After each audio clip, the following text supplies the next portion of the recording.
Good to see you. Good to see you, How Justin. are you, my boy? Look, first day in, and I'm straight in. I truly enjoyed the digital launches, but it is different if you get an immediate feedback. Sort of, you tell me how you like it, and it's not two-dimensional. But no, look, it's lovely to see everyone face to face and feel the energy and excitement about watches again. And you need to see, particularly with language, you need to hold them. You don't have that occupation. A wristwatch, the typical habitat should be the wrist. And that's the missing link in all these digital executions, isn't it? You know what else we're missing, and what we've missed for the last few years, is the classic, the iconic giant clock, which is always my first thing that I do when I come to the show. And I did a little clip, and people are loving it. So we've missed that. We've missed that as well. And again, I have to say, that booth is a good representation of who we are and also what we change, because it's very reduced. It's a little more contemporary than it was in the past, but the center of our attention is still occupied by a watch, because that's what we are, watches. It's only about watchmaking, not about all the rest. That strategy, that approach, which is a very natural, authentic approach, seems to have paid off, because the fever pitch around the collector community and also people getting into it for the first time, I said to someone this morning, you can show a photo of a Lange 1 to someone within the community, of course they know immediately what it is. But what I'm now seeing is a lot of friends who have no knowledge of watches suddenly recognize the design.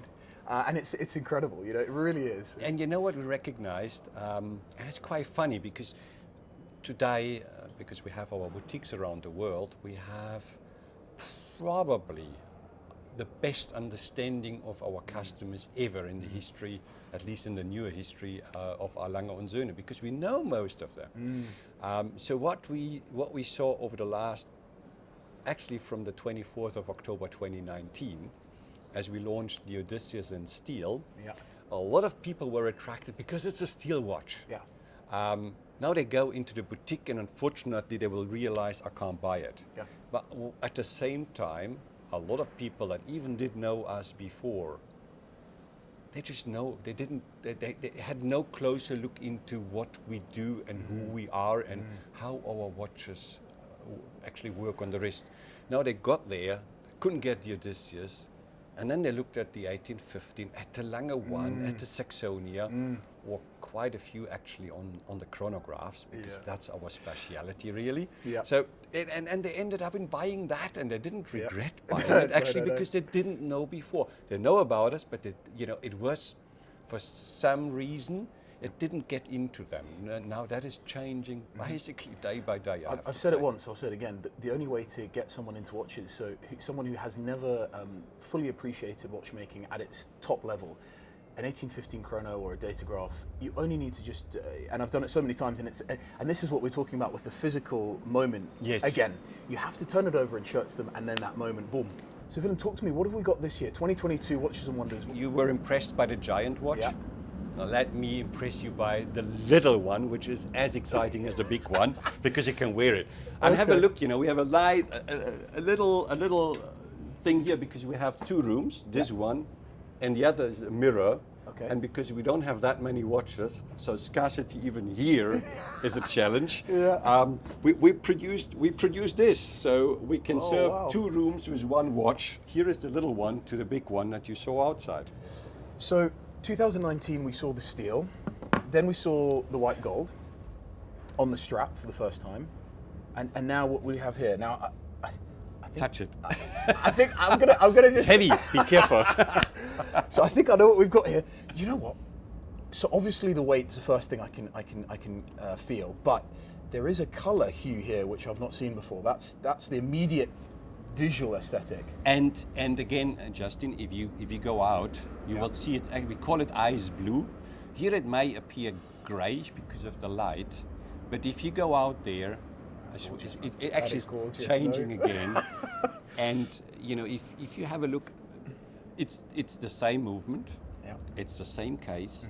The material is different, as is the dial. The dial again is totally different to the white gold and totally different to the steel watch. And what we've created here, so we have a dial structure, and any steel Odysseus that we're going to bring will follow, if it's in steel, that dial structure. The same for white gold, the same for titanium. Okay. So we have a design code, which I think is very important, because otherwise you lose yourself. You know, you start mixing too many things, and you know our clients, they don't like this too much. So we better be precise. Yeah. And a lot of work went into, it's the same bracelet, but the decoration is totally different. Finishing is The extraordinary, finishing no?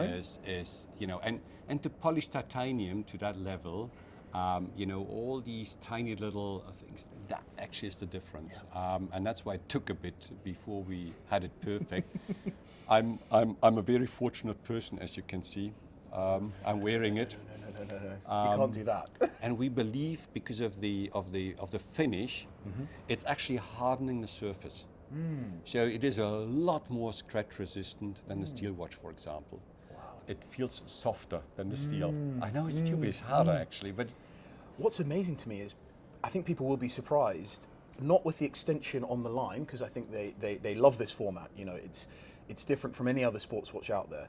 But titanium and lange, that is a combination that I think people will But you be know, surprised by. if somebody had listened to Tony and myself as we launched the watch, we said, we don't want to lose ourselves. Yeah. So there are 5 families that will represent a lange and Söhne as we were in the past. And then there comes the Odysseus, and that'll be our playground for things we wouldn't do with the other watches. So, I mean, that's why we can launch titanium here, and that's not the end of it, trust me.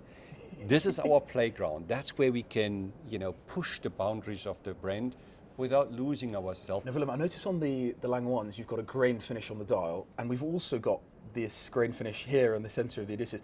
Is that a similar process? Is that? It is a similar process indeed. It's very fine. It's very granular. You know, it's not too big, because there's a thin line of when it becomes, how can I put that?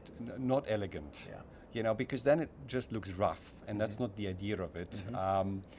We like it. It's almost like a satin glow on it, which we like.